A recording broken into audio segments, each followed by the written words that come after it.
শ্রী শ্রী ঠাকুরের অপরের মনে ধর্মভাগ জাগাইবার শক্তি আশ্চর্য রকমের ছিল।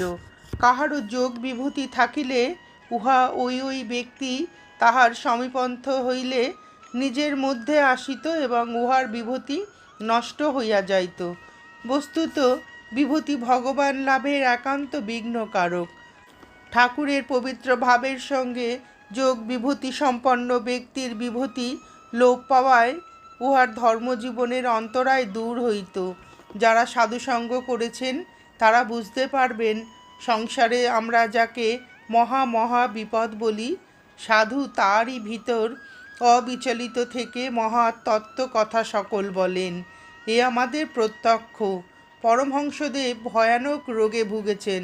6 মাস থেকে আহারাদি প্রায় বন্ধ, কিন্তু সমীপন্থ লোকের ভেতর মহা আনন্দের ব্যাপার চলছে। অতি